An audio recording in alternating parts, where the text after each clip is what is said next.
This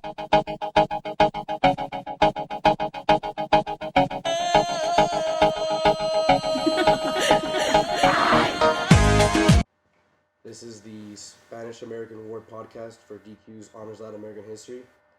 The Spanish American War lasted from April 1898 to July 1898, and although the war was called the Spanish American War, none of it took place in Spain, and most of the fighting took place in territories which the United States actually took over after the war ended, such as Cuba, Puerto Rico, and the Philippines. The reality of it, though, was that there was barely any fighting in the first place, and most of the soldiers on the American side were actually stationed in camps and never had to take part in combat on the battlefield. The real catalyst for this war was the sinking of the USS Maine in the harbor of Havana on January of 1898. The Maine was sent supposedly to protect American interests during the long-standing revolt of the Cubans against the Spanish government, but on the evening of February 15, 1898, the USS Maine sank when a large amount of gunpowder exploded in front of the ship, and as a result killed almost three-quarters of the ship's crew. Much of the blame went to the Spanish, and the Spanish-American War would begin 2 months later and last for only 3 short months. And up to this point, there was no real interest with Spain on the American side into Cuba and their separate colonies. After April 25th, 1898, the official date when the United States declared war against Spain, the Teller Amendment was implemented towards Cuba.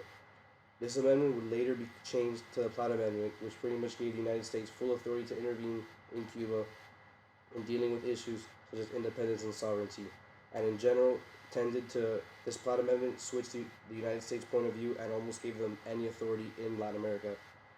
The war began for the Americans in Cuba when Guantanamo Bay was captured by U.S. Marines, as well as the arrival of troops on the ports of Siboney and Daiquiri near the city of Santiago.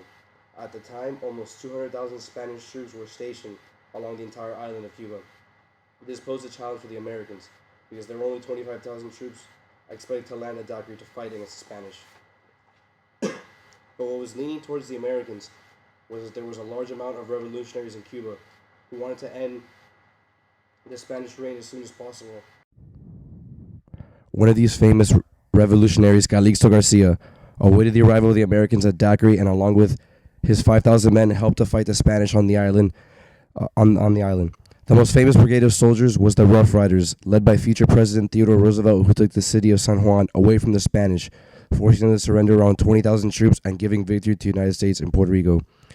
Although all the fighting ended in July of 1898, there was sort of a stalemate until December 10th, 1898, when a peace treaty was signed in Paris. The result was the independence of Cuba, the seceding of Puerto Rico and Guam to the United States, which to this day are still American territories, as well as the purchasing of the Philippines from the Spanish. The concluding result of this war was the end of Spain as an imperialist power in the world due to loss of all of its overseas powers.